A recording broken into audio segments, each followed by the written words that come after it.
Oke,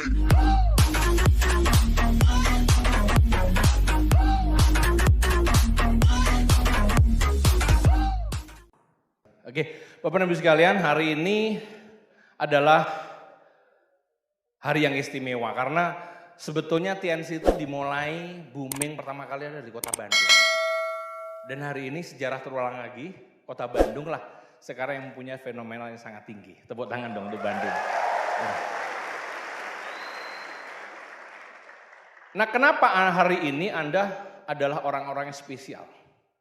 Karena bagi para leaders, bagi para pemimpin, mereka itu punya waktu. Mereka punya waktu yang tidak banyak, mereka punya kesibukan yang tidak banyak. Mereka juga ingin orang-orang lain sukses, tetapi mereka memilih siapa yang gua mau ajarin sukses, siapa yang saya mau bagi ilmunya sukses. One Vision juga memilih kepada siapa-siapa orang-orang, kita concernnya kepada orang-orang yang seperti apa. Ya kita pasti akan concern pada orang yang istimewa. Yang orang istimewa itu adalah di dalam PBO disebut dengan core. Core itu adalah inti. Makanya core distributor atau core person itu adalah orang-orang yang hari ini hadir.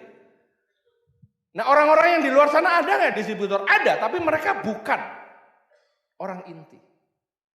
Mereka orang-orang biasa, mereka distributor tapi bukan orang inti. Justru orang inti itu dilihat daripada apakah Anda menjadi orang-orang yang spesial atau tidak? Orang-orang yang masuk dalam daftar orang-orang inti atau tidak?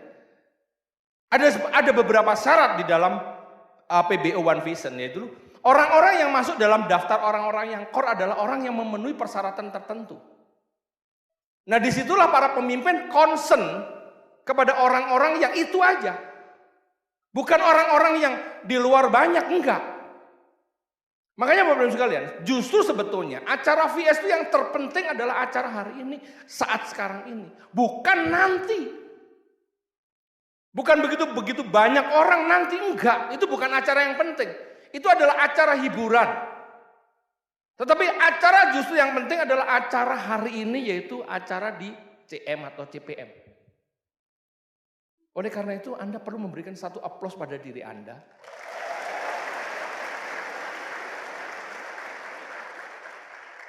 Nah, hari ini kita bisa berbicara, saya sebagai seorang guest speaker akan berbicara dari hati ke hati. Saya bisa buka semuanya di sini. Rahasianya kita buka semua di sini. Yang tidak mungkin akan saya buka nanti di acara VS. Pada saat dimana saya akan menegur di sini. Pada saat dimana Anda punya kesalahan, saya akan melakukan kesalahan. Menegur kesalahan itu adalah di saat ini, bukan nanti. Karena nanti ada orang-orang luar, betul nggak? Orang-orang yang bukan distributor. Ada tamu, nggak sopan. Tapi hari ini saya akan berbicara kepada anak saya, kepada cucu saya, kepada para distributor di bawah jaringan saya, semuanya. Seperti seorang ayah berbicara kepada anaknya, kalau ada salah saya jewer, betul nggak? Ya nggak mungkin dong saya mau marahin anak saya di acara VS. Itu gimana sih? Malu nggak sih? Malu kan? Tapi justru acara ini adalah acara keluarga kita. Acara keluarga One Vision. Penting sekali.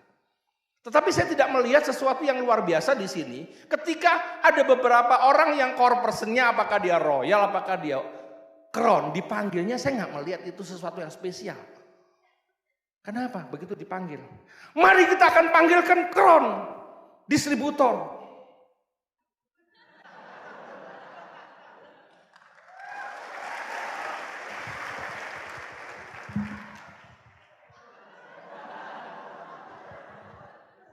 Ini crown atau orang yang lagi patah cinta. Benar gak? Anda harus punya kebanggaan sebagai seorang core person aja Anda sudah bangga, apalagi Anda royal. Dan ketika Anda dipanggil crown, seharusnya Anda punya semangat sebagai seorang crown. Harusnya kalau Anda dipanggil crown, Anda semangat dong naik atas panggung, betul gak? Terus di dalam panggung ini Anda naik dari sebelah kanan pembicara, sebelah kanan MC, sebelah kiri panggung, atau sebelah kanan MC. Paham ya? Saya akan jelaskan dulu. Karena ini tata cara supaya nanti Anda tidak memalukan pada saat acara VS, betul nggak? Sebetulnya kalau Anda naik ke atas panggung itu yang diperlukan apa sih? Who are you? Siapa kamu? Perkenalkan, nama saya Agus, mantan mahasiswa. Mantan itu DO atau lulus? Kalau lulus menjadi mahasiswa ada titel nggak? Ada titel nggak? Titelnya apa? Sarjana ekonomi, sarjana teknik. Betul nggak? Sebutkan dong namamu. Perkenalkan, nama saya Amir, saya sarjana ekonomi. Itu yang perlu diketahui oleh audiens. Perkenalkan, saya, latar belakang saya tidak penting, yang penting latar depan. Maksudnya apa?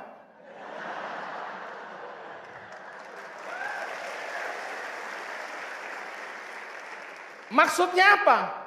Joke boleh joke, tapi nggak kena. Bagi saya nggak lucu. Karena yang perlu diketahui itu siapa sih orang hebat ini, latar belakangnya apa? Oh, latar belakangnya tukang ojek. Tadi coba lihat, Pak Dimas. Perkenalkan, nama saya Dimas, mantan cleaning service. Keren dong. Mantan cleaning service bisa hebat kan, keren, betul nggak? Apalagi kalau Anda ngomong, perkenalkan, nama saya Ruli Wahyudi, saya lulusan ITB, sarjana geologi. Loh, kan keren lagi, lebih keren lagi kan? Sarjana kok masih mau, betul? Paham Bapak Ibu Saudara?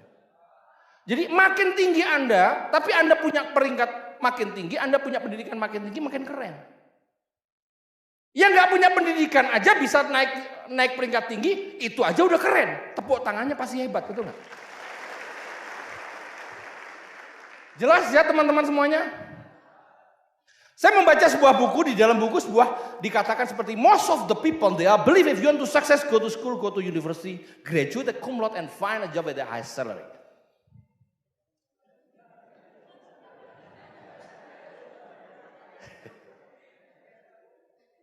Kebanyakan orang-orang itu percaya kalau mau sukses sekolah yang tinggi, masuk perguruan tinggi, lulus dengan nilai cum laude dan setelah itu mencari pekerjaan dengan gaji yang tinggi. They think through that way they can be success, but actually they only survive. Mereka pikir dengan cara itu mereka bisa sukses, tapi sesungguhnya mereka hanya survive. Cukup hidup, cukup bertahan hidup. Nah ini yang perlu dirubah. Ketika saya diundang menjadi dosen tamu di Mastral di Malang, saya ngomong di situ di depan mahasiswa S2. Komplain mereka. Pak Agus, berarti Pak Agus nggak setuju kalau orang sekolah pinter. Nggak setuju kalau lulusnya cum laude. Enggak. Saya bukan tidak setuju. Tidak salah mereka kuliah, tidak salah mereka lulus sarjana, tidak salah mereka lulusnya cum laude. Yang paling penting adalah the end after the graduate. Setelah mereka graduate itu apa yang mereka lakukan? Find a job with a high salary. Mencoba mencari pekerjaan dengan gaji yang tinggi. Data statistik mengatakan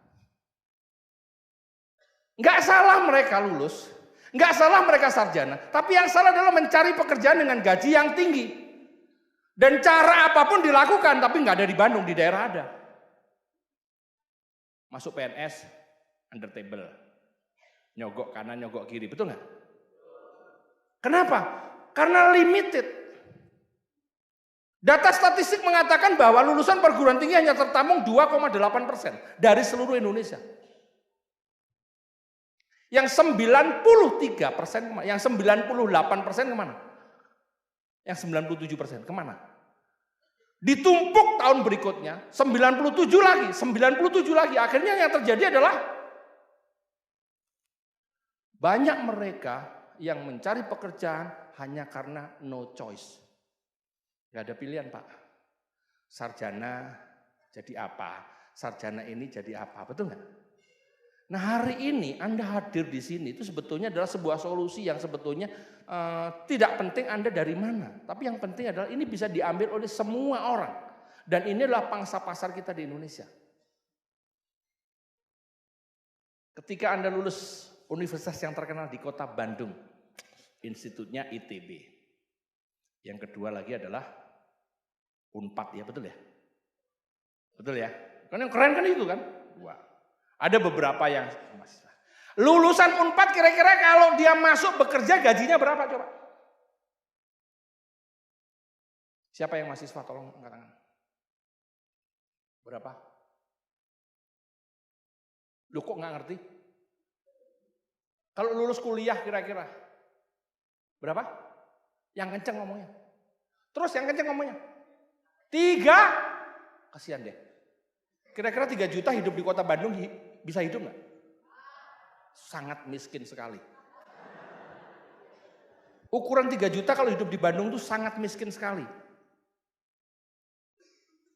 Kalau kita ngikutin apa yang ada terjadi adalah Anda harus keluar dari rumah Anda. Kos 1 juta, makan 2 juta, Indomie sebulan aja nggak cukup. Jelas ya? Jelas Bapak Ibu sekalian? Jelas. Ini beruntung bagi mereka yang mahasiswa, yang kuliah lulus, yang tidak lulus. Yang hanya SMA, yang hanya SMP. How much the salary you expecting? Berapa gaji yang kita harapkan? Nah hari ini Bapak Ibu sekalian, saya berbicara dengan Anda adalah dari hati saya yang paling dalam. Anda hari ini di sini adalah Anda bisa mendapatkan berapapun banyak penghasilan yang Anda mau. Ketika Anda ingin melanjutkan ke perguruan tinggi menjadi seorang mahasiswa, silahkan. Karena menurut saya mahasiswa yang terhebat itu cuma satu, Pak. Mahasiswa yang bisa menghidupi dirinya dan bisa membayar uang kuliahnya dari sakunya sendiri. Itu baru keren.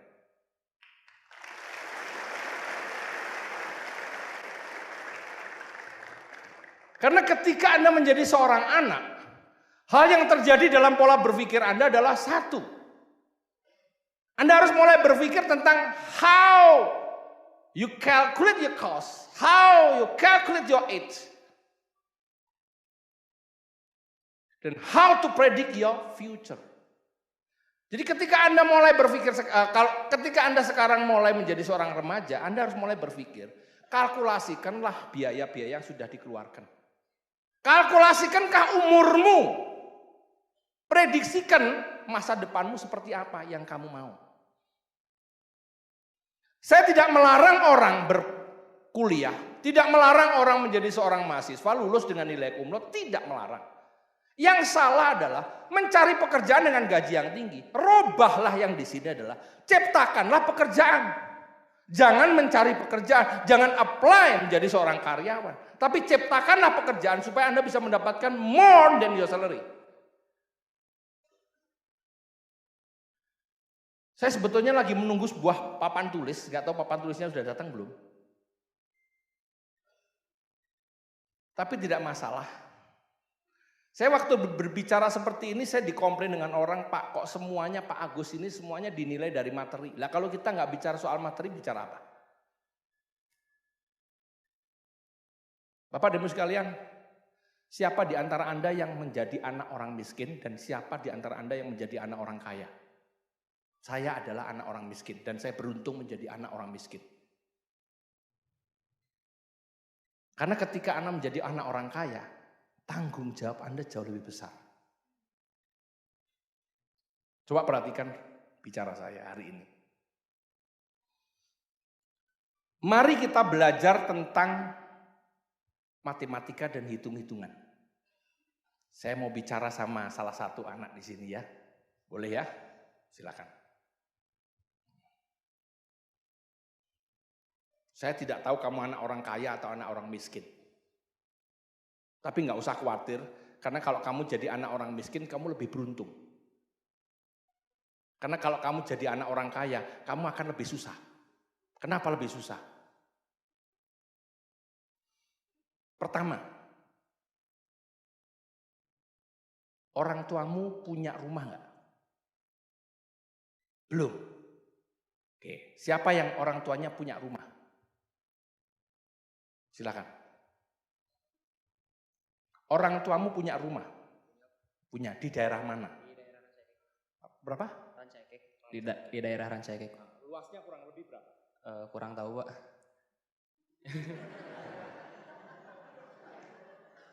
Jadi kamu selama ini tinggal di rumah, kamu nggak tahu ukuran rumahmu berapa?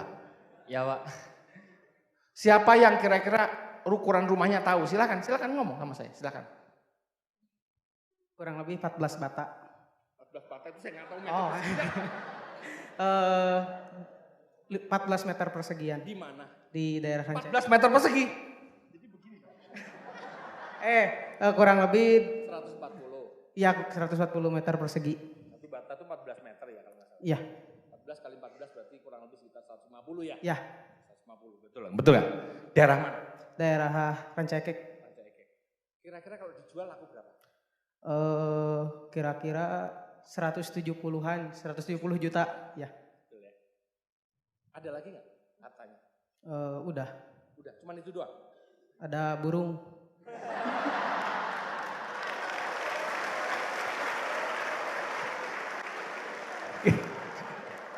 Oke, saya akan berikan satu gambaran yang menarik untuk Anda ya. Oke. Begini loh, saya mengajak Anda berpikir ini adalah cara berpikir yang logis. Cara berpikir yang logis Bapak dan Ibu sekalian. Cara berpikir yang logis itu adalah ketika Anda mengetahui berapa sih harta orang tua Anda. Loh Pak, kok Bapak ini kok memang kita mau diwariskan? Enggak.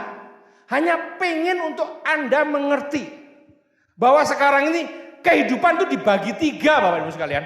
Gini loh ya. Kehidupan itu dibagi 3. Ini orang tuamu umurnya berapa? 50. Kamu umur berapa? 20. Hartanya berapa? Tulis. Oh, rumahnya di Bandung. Kurang lebih di Rancaikek 179. Burungnya ada 5. Satu burung harganya 2 juta. Ada 5, 10 juta berarti 180 juta. Betul nggak? Sekarang saya tanya, umur 20 hartamu berapa? Berapa hartamu, Dek? Minus. Kenapa? Karena utangnya orang tua belum dibayar. Selama ini kamu hidup pakai duit siapa? Orang tua kan? Udah dibayar belum? Sadar nggak? Enggak. Anak nggak tahu diri. Betul nggak? Kan minus. Minus berapa juta? Terpaut usia kita dengan orang tua berapa? 30 tahun.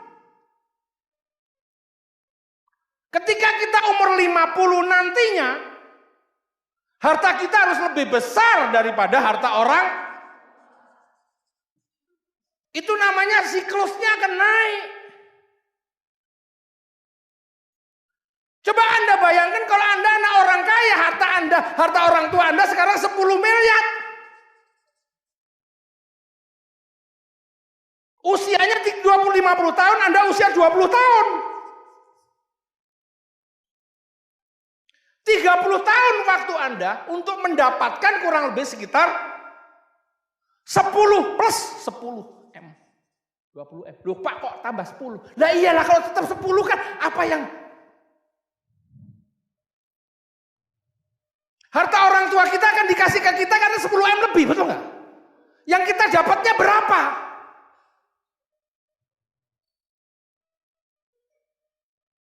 Burungnya dikasih kamu nanti.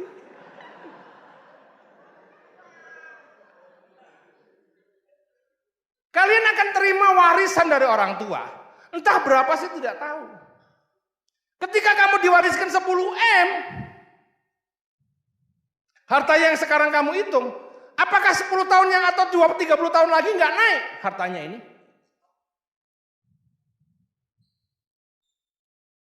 Faham teman-teman semua? Faham? Jadi harus naik nggak? Harus naik. Itulah yang membuat siklus kehidupan kita akan naik.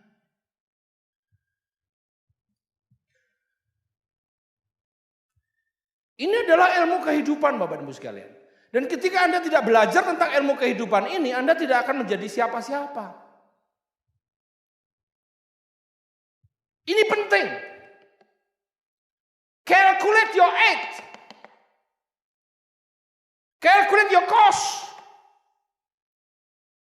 Kita berbicara mengenai masalah ini, kita akan mengetahui sebetulnya seberapa banyak hal yang harus kita lakukan untuk bisa mendapatkan lebih daripada ini. Perbandingannya seperti itu Bapak dan Ibu sekalian. Saya anak orang miskin, Pak. Dan saya dulu sering komplain dengan teman-teman saya. Waktu SMP, waktu saya kuliah. Dia udah naik mobil. Dia sudah pegang satu usaha orang tuanya. Ketika saya lulus dia sudah kaya. Saya bilang apa? Dia kan kaya dari orang tuanya.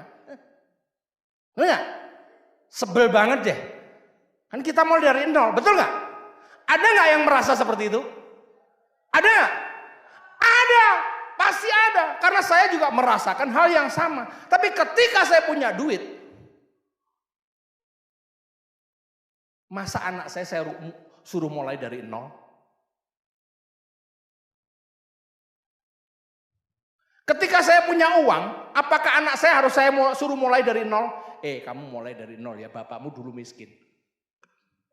Udah, ngepel lantai sana. Jadi kacung sana. Betul nggak? Apakah saya harus begitu? Kalau dia bisa mulai dari 1.000, kenapa dia harus mulai dari nol? Dari harta yang saya punya, saya berikan kepada dia untuk dikelola supaya jauh menjadi lebih baik. Betul nggak? Apakah saya suruh dia mulai dari nol, belajar dari nol, silahkan. Tapi apakah setelah itu enggak? Bukan buat lu, buat gue. Gue bawa mati. Lu mulai dari nol. Kalau ada sebuah fasilitas yang saya bisa berikan kepada anak saya untuk memulai dari 1.000 atau dari 2.000, kenapa tidak? Seperti yang dilakukan oleh banyak konglomerat. Kacang Garuda dipegang oleh anaknya, Sudamek menjadi naik. Mitra bangunan, Mitra 10, Depo bangunan. Orang tuanya mempunyai kekayaan dikelola oleh anak-anaknya dan mereka menjadi lebih naik lagi. Dikelola dengan cara manajemen yang lebih hebat. Mereka sudah ada. Mereka sudah ada modalnya. Kelola dengan bagus. Nah sekarang adalah di era Anda. Kalau bisa dibilang adalah di era kamu dan era anakmu nanti. Kalau sekarang kita mulai dari 200. Ranca Eke. Plus burung 5. 200 juta. Betul enggak? Eramu nanti adalah era di sini. Siapa namamu, Dek? Aris.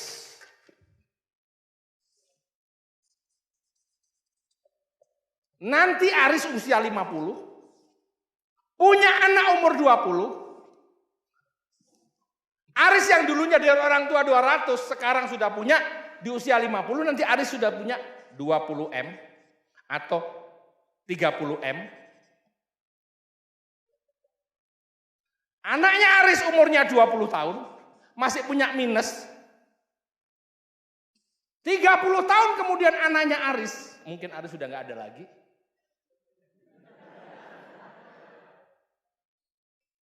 Betul atau tidak?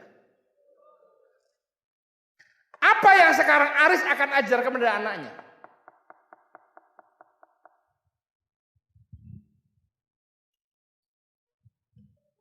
Sebuah pengetahuan untuk bisa mengelola, untuk mendapatkan sumber kekayaan. Bapak dan Ibu sekalian, saya belajar bisnis ini dari saya membaca buku yang namanya The Richest Man in the Babylonia. Orang-orang kaya dari Babylon. Orang-orang kaya dari Babylon itu mengatakan seperti ini, ketika kamu ingin menjadi kaya, jadikanlah budak-budakmu jadikanlah emas-emasmu menjadi budak-budakmu, dan jadikanlah anak dan cucu emasmu menjadi budak-budakmu juga. Saya nggak ngerti kata-kata itu. Ternyata yang dikatakan adalah jadikanlah hartamu menjadi budakmu, dan jadikanlah anak daripada hartamu menjadi budak-budakmu, dan jadikanlah cucu daripada hartamu menjadi budak-budakmu yang bekerja untuk mendapatkan uang bagi dirimu. Itu maksudnya begitu. Artinya apa? Harta ini bisa menjadi budak kita kalau harta ini menjadi aset. Nah, hari ini kita berbicara mengenai aset yang sedang kita bangun di sini.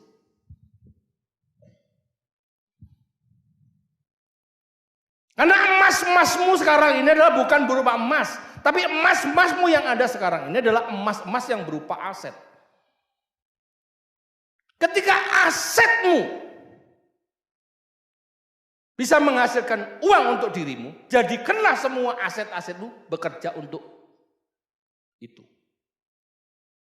Kalau dulu mereka emas menghasilkan perak anaknya, perak menghasilkan perunggu anaknya, bekerja untuk dia. Caranya melakukan sebuah investasi dan yang lain-lain. Tapi kan kita tidak beruntung menjadi anak orang miskin. Karena tidak ada harta, tidak ada emas, tidak ada yang kita bisa kelola. Yang kita kelola adalah mulai dari diri kita. Apa yang kita bisa dapatkan dari diri kita? Yang pertama adalah bangun aset. Ingat Bapak dan Ibu sekalian, selalu kita bicara aset. Anda mau mempunyai kemampuan yang luar biasa pun, kalau Anda tidak mengerti bagaimana cara membangun aset, Anda tidak akan menikmati hidup Anda, karena Anda akan bekerja terus. Tapi ketika Anda mempunyai aset, Anda tidak perlu bekerja, tapi aset ini akan berkelola. Tapi aset ini perlu dikelola dengan baik. Aset ini perlu dikelola dengan sesuatu yang luar biasa, yang bisa mereka antusias dalam membangun aset mereka juga. Yaitu di dalam dunia network marketing hari ini. Tetapi ingat, apa yang hari ini Anda dapatkan adalah sebetulnya satu, harus ada yang dinamakan dengan pedoman.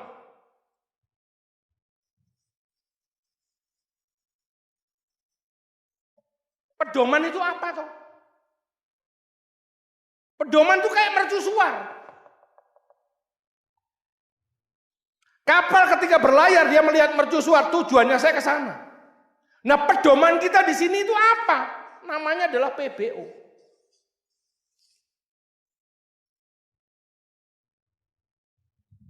Ini pedoman kita dalam membangun aset kita ini adalah PBO. PBO dimulai dari Anda menjadi seorang inti dulu, menjadi seorang core dulu. Kalau Anda sudah menjadi seorang core, lanjutkan Anda menjadi seorang royal. Lanjutkan lagi Anda menjadi seorang crown. Ini acuannya. Dalam setiap peringkat PBO itu pasti ada nilai BV. Atau dalam artinya adalah omset. Atau dalam artian adalah RP. Ini semua adalah matematis. Pertanyaannya saya cuma satu saja. Siapakah yang menghasilkan ini? Anda atau orang lain?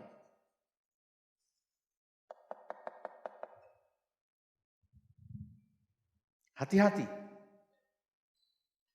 Ketika ini yang menghasilkan adalah Anda sendirian, that is not the asset. Ini bukan sebuah aset. Anda bisa menjual banyak, 3.000 atau 4.000 atau 5.000, tapi Anda jadikan mereka adalah BV-nya dari Anda. Ini bukan aset. Menjadi seorang core berapa Pak Dimas? 1.000 CP core. Betul ya? 1.000 betul. Iya. 3.000 betul kan? 3.000. Totalnya 3.000. Betul ya? Siapa yang menghasilkan sini, siapa yang menghasilkan di sini, dan siapa yang menghasilkan di sini. Kalau tiga-tiganya menghasilkan Anda semuanya, 3.000 Anda, rapel semuanya dari di Anda, bukan aset yang Anda bangun. Tapi sebuah gambar saja yang Anda bangun. Ini harus A betul-betul Amir. Ini B harus betul-betul Budi.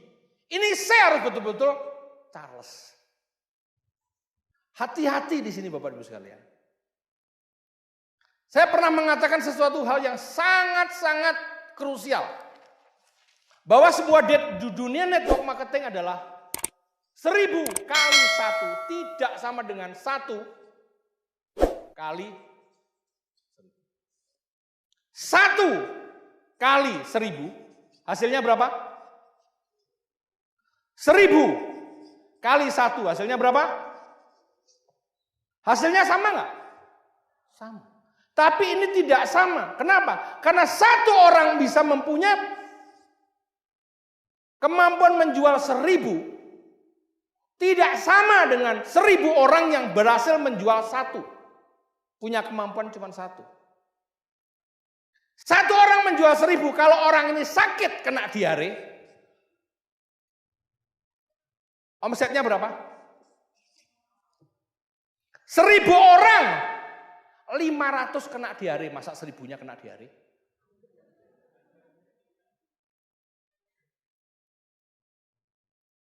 Ratus kena diare,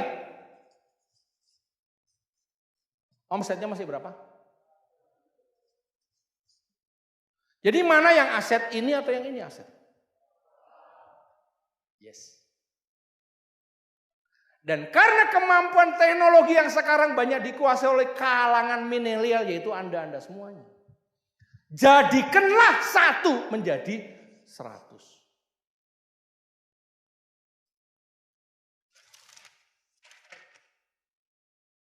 Satu kali 1000 sama dengan 1000 kali 1 sama dengan. Jadikanlah ini menjadi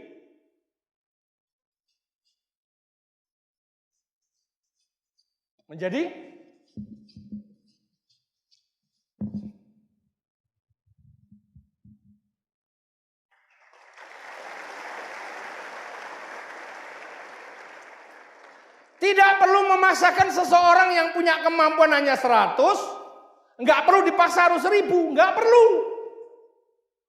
Kalau dia punya kemampuan 10 pun, 1000 kali 10 tetap 10. Ini sudah 10 kali kenaikan daripada ini.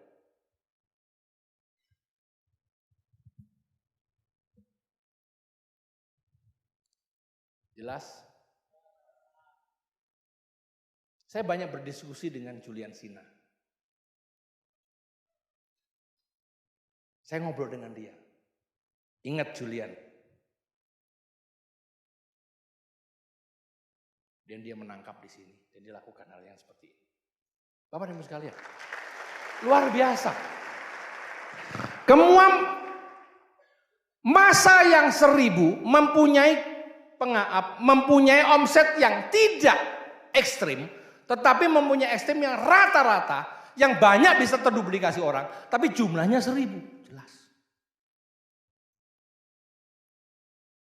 Anda tahu nggak? Kalau 1000 orang punya omset, nggak usah gede-gede deh. 1 juta aja, berarti 100 juta. Kalau punya omset 1 juta aja, 1000 kali 1 juta berapa? Hah? 1000 kali 1 juta berapa? Tahu nggak 1 M itu bonus kita berapa?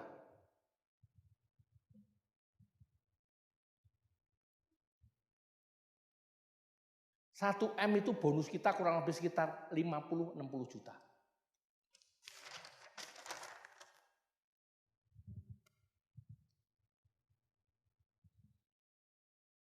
Dan kalian yang masih pelajar, belum lulus SMA juga,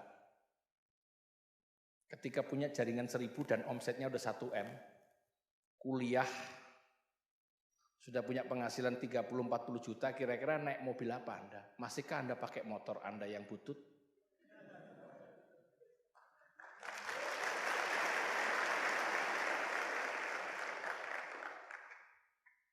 Oke, yang terakhir Bapak Ibu sekalian, siapa di antara teman-teman semuanya yang sudah mengerti tentang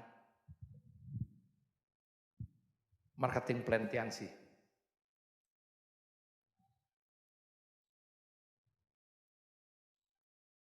Terus yang lain nggak ngerti. Yang Coba yang mau ngerti berdiri. Yang lain nggak ngerti. Yang lain nggak ngerti. Itulah hebatnya orang Bandung. Nggak ngerti aja peringkatnya udah tinggi-tinggi. Gitu.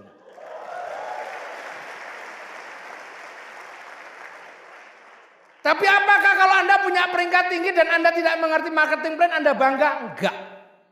Itu sangat memalukan sekali. Paham? Anda boleh ngomong, oh saya nggak ngerti aja, omset saya gede Pak. Apalagi kalau saya ngerti. Nah itulah makanya kata-kata seperti apalagi kalau saya ngerti. Kenapa? Apalagi yang kalau saya ngerti Anda tidak mau belajar. Anda pengen belajar tentang marketing plan? Mau? Betul mau? Saya kasih waktu Anda 5 menit, 10 menit, Anda pasti akan mengerti marketing plan. Ikutin saya. Ikutin saya. 10, 14, 16, 18, ulangi. Ulangi lagi. Ulangi lagi. Yang kedua, 8, 9, 10, 11. Ulangi.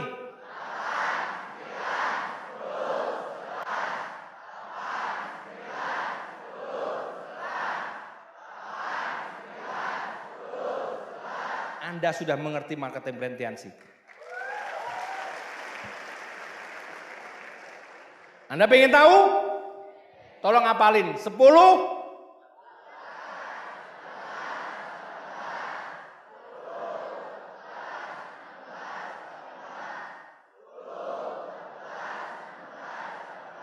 8,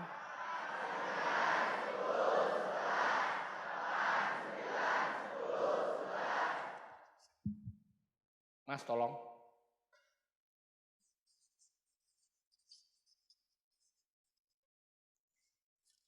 Sorry.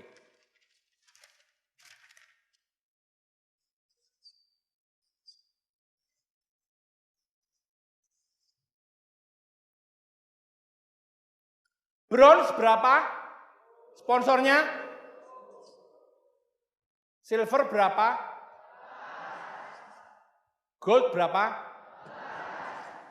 Platinum berapa?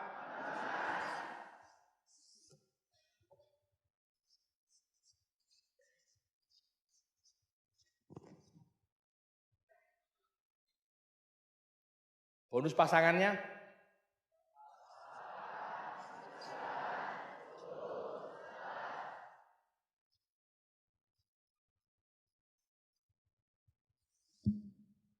Jelas?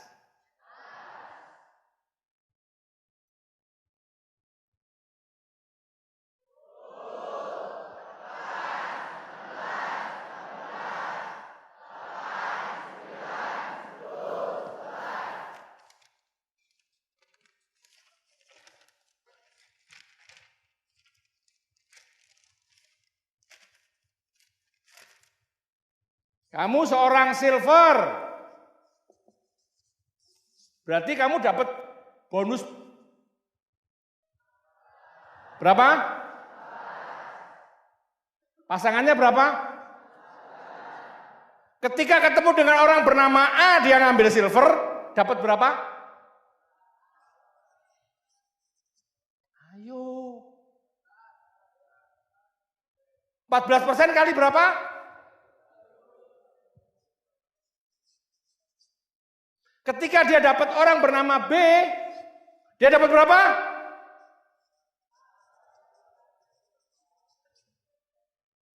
Pasangannya berapa?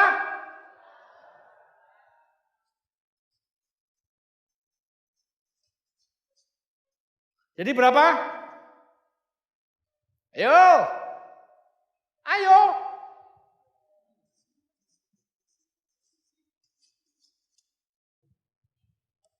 $728.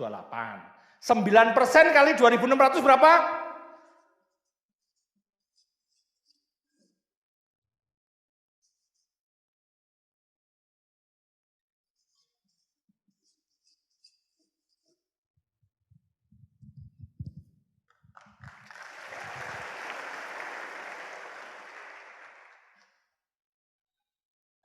Adik, tadi kalau lulus kuliah, gajinya tadi berapa? 3 juta. 3 ini nggak perlu lulus kuliah. Anda masuk silver, cari 2, dapat 962. Kalau minggu pertama dapat 962, minggu kedua dapat 962, 4 minggu dapat berapa?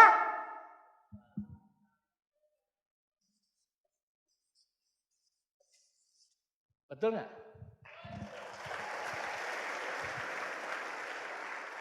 Perlu lulus kuliah nggak? Perlu, tetap perlu lulus kuliah dong. Tapi perlu menunggu nggak harus lulus kuliah cari duit? Belum lulus sudah dapat 3 juta, betul nggak? Nah ketika semua orang mengerti ini, Anda tahu target apa yang Anda mau kejar.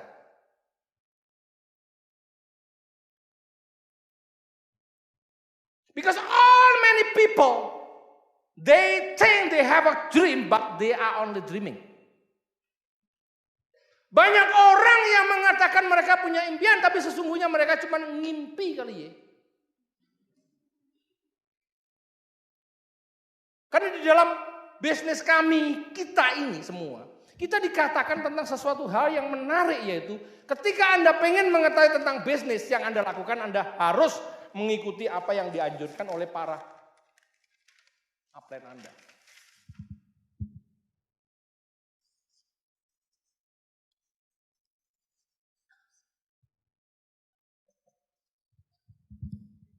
Smart. Yang pertama adalah spesifik. Adik yang di depan yang cantik ini. Berdiri. Punya motor enggak?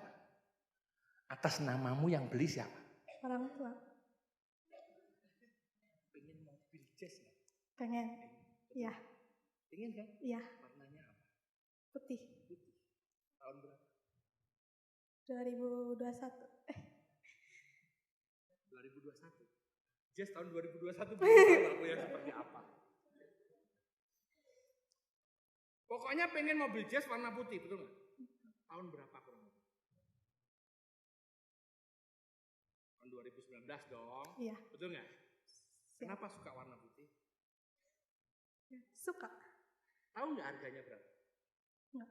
Enggak. Belum. Tanya. Kalau kamu pengen tahu tentang impianmu, kamu harus tanya. Mobil warna jazz warna putih tahun 2019 harganya berapa? Itu namanya adalah spesifik. Warna putih, jazz.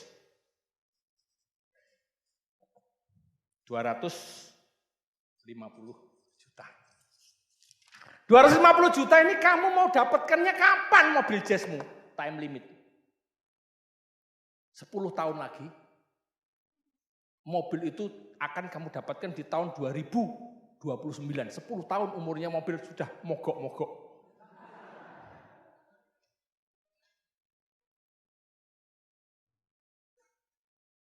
Setahun? 2 tahun? Ayo jawab. Setahun lagi apa 2 tahun lagi? Setahun lagi. 250 juta dibagi dengan 12 sama dengan 20 juta. Ini kamu harus kejar tiap bulan, mulai sekarang, mulai minggu depan.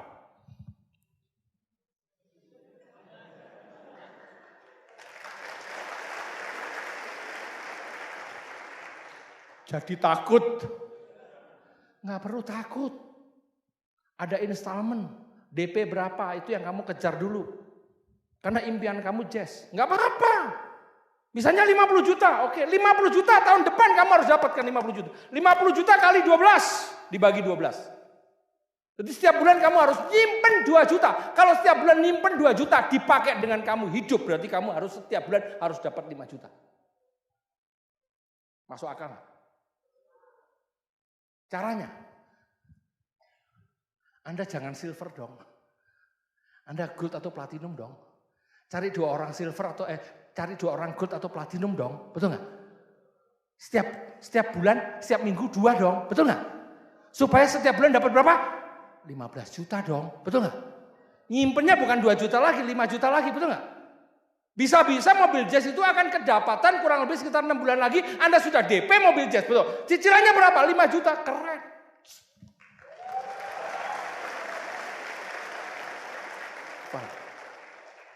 That is the dream. Dream itu harus ada targetnya. Ketika kita nggak tahu targetnya berapa yang kamu cari karena masih samar, itu namanya dreaming, ngimpi. Jelas teman-teman semuanya? Reasonable yang di sini ada namanya measurable, terukur nggak? Mau naik haji 1 tahun lagi Pak, masuk akal nggak? Masuk akal nggak Pak? Nggak mungkin. Karena nunggu hajinya nggak mungkin setahun lagi gitu loh. Jelas ya. Kalau umroh bisa. Sesuatu yang dipikir masuk akal dulu. Ketika kamu tahu masuk akal, ketika kamu merasakan bahwa itu bisa terukur untuk saya, kamu akan kejar. Tapi ketika kita tidak bisa mengukur itu, kita nggak akan kejar. Kenapa? Buang-buang waktu, buang-buang energi. Mobil jazz begitu saya ngomong 20 juta kan kamu langsung, aduh, sudah Pak nggak jadi mobil jazz Pak. Honda Supra juga Honda, Vario juga Honda, kan sama Honda, betul nggak? Paham nggak? Akhirnya kamu akan bermain dengan impian. Breakdown semuanya. Di breakdown lagi. Sekarang kalau DP-nya 50 juta, oke silakan 50 juta. Bagi 12. Untuk dapat 50 juta DP-nya ini dengan cicilan kurang lebih sekitar 3 atau 5 jutaan kurang lebih. Masuk akal? Jadi sekarang teman-teman semuanya, ada yang punya tulisan? Ada yang punya pulpen? Ada yang punya pulpen? Ada yang punya kertas? Nah, tulis. Sebelum saya selesai, tulis. Impian kalian apa?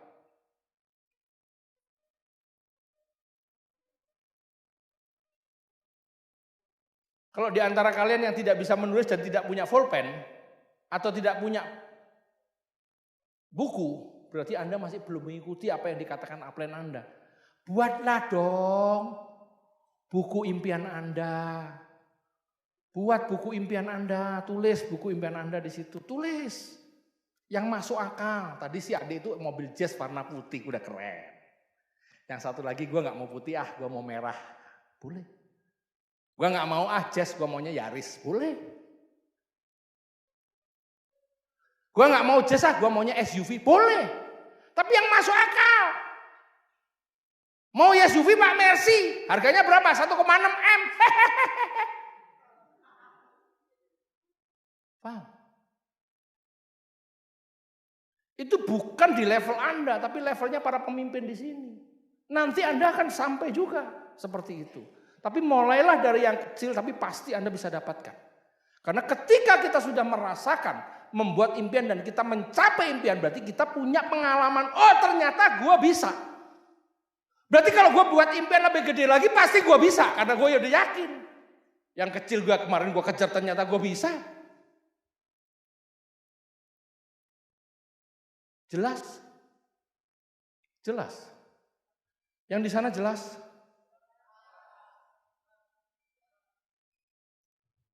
Beruntunglah kamu yang punya di Ranca Ekek dan Burung 5. Betul nggak? Ya? Tapi jangan hanya berhenti nanti 50 tahun hartamu cuma 50 juta atau hartamu cuma 200 juta. Jangan, udah lebih Pak. Jangan, nambah lagi. Jelas teman-teman semuanya? Karena zakat perlu duit. Naik haji perlu duit. Ngumrohin orang tua perlu. Ngasih pacar cincin perlu. Mau nikah yang keren perlu. Betul nggak teman-teman? Betul nggak? Jadi suatu ketika 5 tahun lagi atau 2 tahun lagi saya akan datang lagi 2 tahun lagi saya akan datang lagi ke kota Bandung dan tempat di sini sudah tidak ada sepeda motor lagi. Semuanya mobil jazz warna merah, hijau, kuning dan putih semua. Oke, terima kasih. Sukses untuk Anda semuanya. See you at the top.